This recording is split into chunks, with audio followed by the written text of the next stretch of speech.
Hello and welcome to the Foodie. I'm Kunal Vijaykar. On this episode, we've got a surprise for you. Yes, we've got probably one of the fastest bowlers in the world on the Foodie. We're going to chat with him, we're going to cook with him, and we're going to eat with him. Let's go and meet Brett Lee. He may be the fastest bowler in the world, but he's won over the hearts of millions and millions of Indians. Brett Lee. Hello. How are you? Good, mate. How are you? Good to see you in India. Thank you. Yeah? Nice to be here. It's not your first trip. No, I'm trying to work out how many trips I've had to India. It's 60 odd. 60 odd trips. Yeah, 60 odd trips, but I loved every single one of it. Let's start right at the crux of it all, okay? Melbourne. Yep. 2015. Everybody's preparing. You're part of it. The World Cup, that is. It's going to be huge, isn't it? Look, it's going to be unreal. I'll be down there watching. I won't be playing. I'll make that very clear. I will not be playing. I'll be down there watching and supporting Australia, but just supporting cricket in general. It's a wonderful place to watch cricket. We're expecting massive crowds. The Melbourne Cricket Ground, the final. Who knows who's going to be in it, but it's going to be huge. And since our show is a food show primarily, we're not going to talk cricket really on the show. We're going to talk about food. We're going to talk about you. I like food. You must be bored of talking cricket all the time, aren't you? Well, it's my job, I guess. But look, I've been very lucky playing cricket throughout my whole life. I've really enjoyed the things it's opened up for me. It's given me wonderful opportunities in life. But I do like food too. And 60 trips in India. Yeah. What is the food that you like the most? Where is the food you like the most? Well, it's become so westernised now, and that's the thing I do like about India is that if you do want to have your traditional cuisine foods, you can have that. You can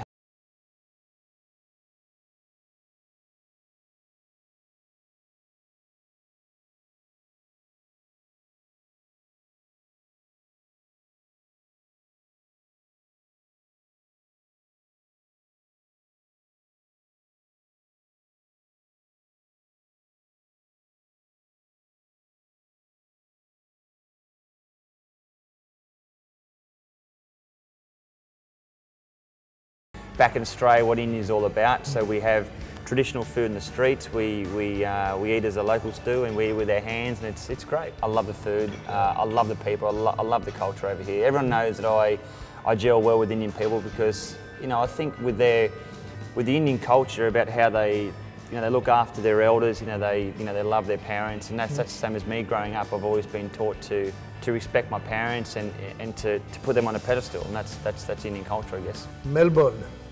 It's the world's capital of food at the moment. Innovative cooks, people trying all kind of things, experimenting with food. It's a melting pot, so multiple kinds of cuisine. Yep. So tell us about food and Melbourne. Well, look, I think firstly Melbourne, the best way to describe the food in Melbourne, and I guess Australia in general, is that we probably don't really have a Australian cuisine. We don't really have.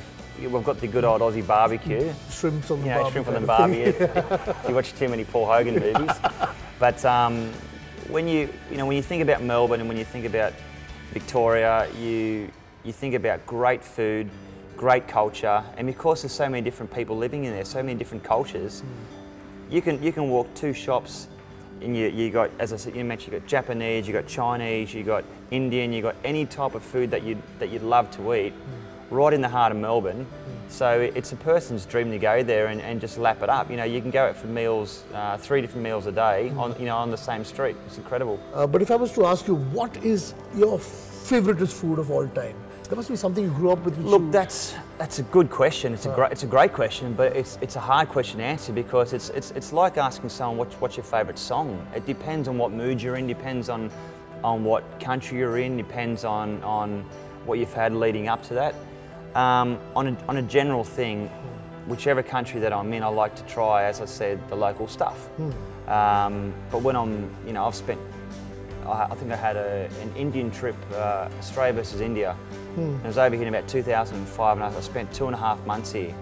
And the night that I got home, my brother invited me over for dinner, and he cooked me a curry. And I said, mate, I've been in India for 2.5 months. And I come home and you cook me a curry.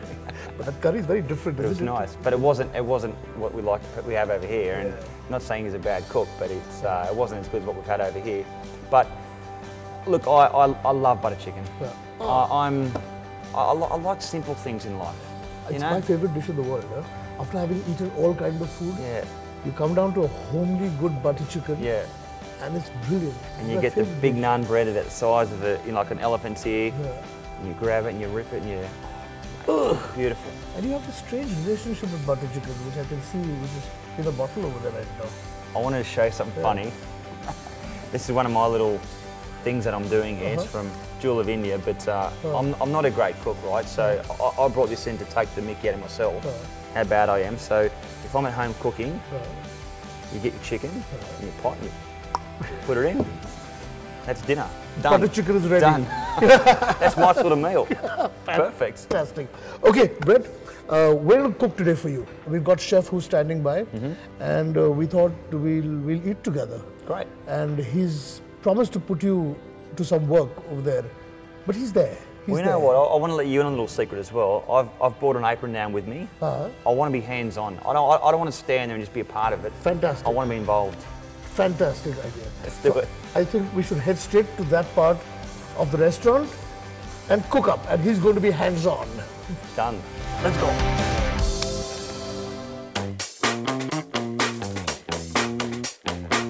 So we're all set to cook. Joining us is Chef Rahul. Chef, pleasure. Nice meeting you. I've got No, mate. I've got a very able student. I think he's cooked before, that's why he's so confident.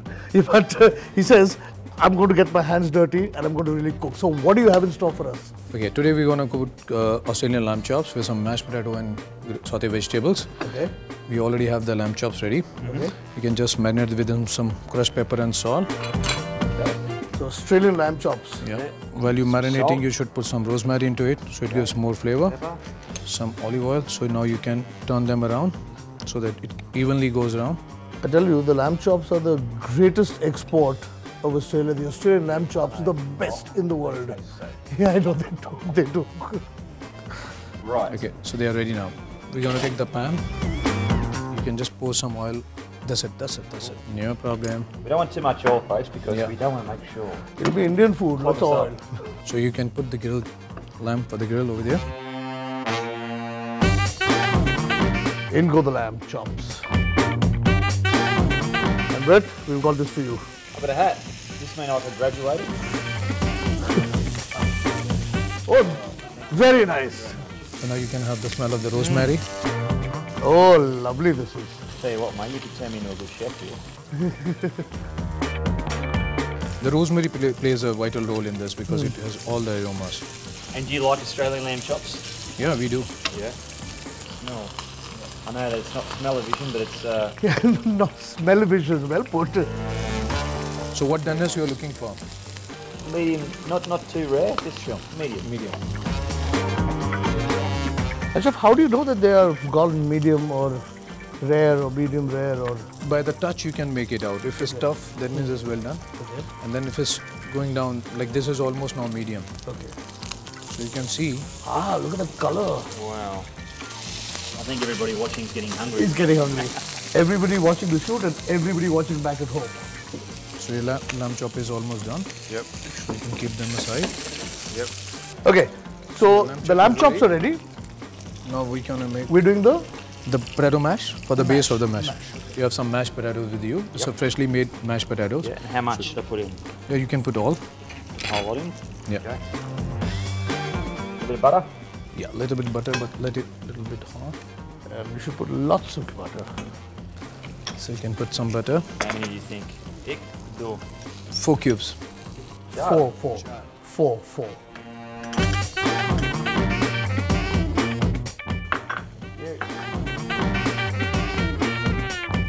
Cream, butter and cream. Mix it properly and then you have to crush some salt and pepper for seasonings.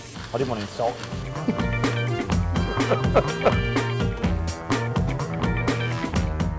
I think it looks great. And how do you know when this is cooked? You know, you can start smelling this potato and cream and butter and you know it's done. And then more butter. Yeah, because scum will not come on it and will become more fresh. So you can keep it aside. That's about an extra 15 minutes on the treadmill for that. Yep. That's why I just don't go on the treadmill at all. super. So the chops are done, the mashed potato is done. Take a little bit of olive oil, very little. Thoda. Very thoda. Thoda. So now you're gonna saute some vegetables.